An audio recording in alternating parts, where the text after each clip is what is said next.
Hey everybody, thanks for joining me here on Outside with Jeff. Today I'm going to show you how to replace an inner tube. So on this bike, it has a coaster brake hub. So first thing we're going to do is we're going to undo this bolt here, and then we're going to take these two nuts off so that we can get the wheel and the tire off of this bike to work on a little bit better. So let's get after it. Once you get all that undone, you'll push your wheel forward to get your chain off, and then you'll work your wheel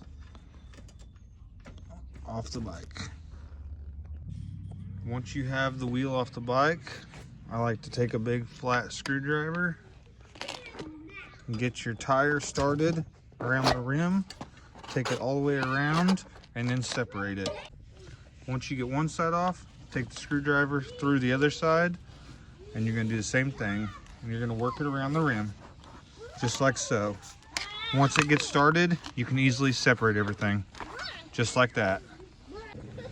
Sometimes you can go around the tube and find a small pinhole and you can patch it, but in this case, we're not gonna even try to mess with that. So let's throw that to the side. And I bought this here last summer. It was a 2-pack, and I've already used one of them, so we're gonna go ahead and use the other one now. Now before I install this, what I like to do is I like to wrap the inside of the rim with electrical tape. They also make something called rim strips, but electrical tape works just as good. So you can see right here, we got a little roughness. You like to go around, make sure that there's no other rough areas. But like I said, I'm gonna do at least 4 wraps of electrical tape on the inside of this rim. That's gonna help protect your other inner tube. After you do your new wraps, you're gonna find the spot where the valve stem goes through and just bore it out with the screwdriver. Another good idea before you install your new tube is take your fingers, run on the inside of your tire, make sure there's no thorns, nails, tacks, rough spots that are gonna instantly damage that tube. This one feels pretty good. Now before you go, easiest way to get this tube started to installed, partially inflate it. Just a little bit. That ought to get us going. Now what we're gonna do is we're gonna insert this inside that tire, and then we're gonna work it around that rim. Just gonna go ahead and get it started. Don't worry about it if as you go around it falls out a little bit. This isn't perfect. You might have to go around 1.5 times or so. Don't worry about it. The main thing is you want to make sure that that tube does not get in a knot or fold over itself, and that's why we put a little bit of air in it. As you can see, it went in pretty good the first time. Now you always want to start at the valve stem. So you got your hole right there where your valve stem goes.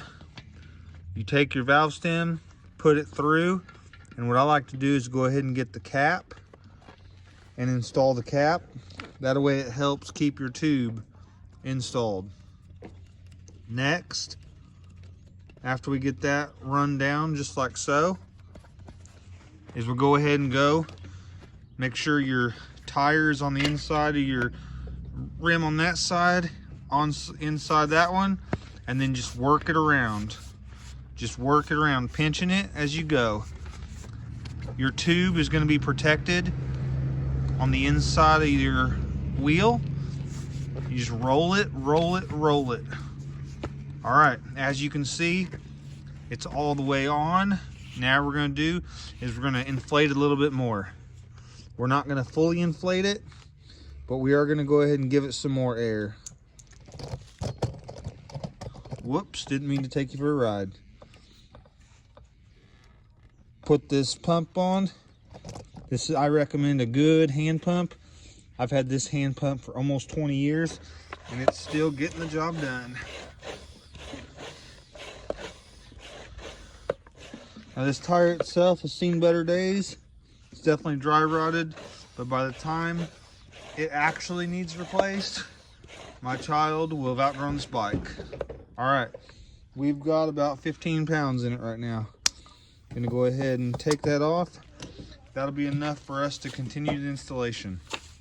So now what we want to do is we're gonna go ahead and get that chain, and we're gonna work this chain over the axle, okay? And then take your 2 bolt or your 2 axles. Watch out, you got your brakes here. You're gonna have to work the tire between your brake pads, just like so, okay? And then, after you've done that, work your shaft, your axle shaft up over, get your chain in position. Be mindful of your, right there, you got everything kind of mocked up in position.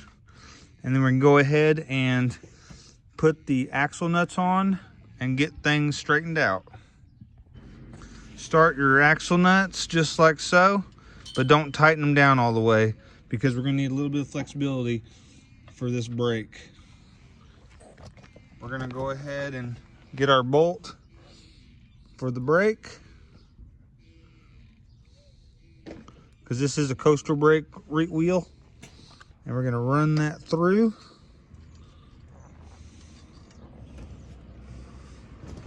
Get everything lined up. We'll get that nut started.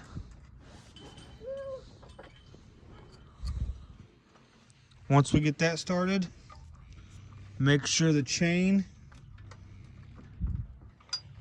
is on both sprockets, the front and the rear. And then we will adjust the tension. So now we've got the chain installed on both sprockets. We've got everything mocked up. We're gonna go ahead and snug this axle nut. Feel the chain tension, feels pretty good. Give her a spin, going pretty good. Now we're gonna go ahead and tighten that coaster brake nut and get these 2 back axle nuts tightened up. Then we'll finish it off with a little more air in the tire and we'll be good to go. This particular wheel says to not inflate over 40 PSI. I'm gonna put 30 in it and then let her ride it, and we'll see how she likes that. So that's 30 PSI. We're gonna go ahead and undo the pump, put the cap on it, and give it a spin.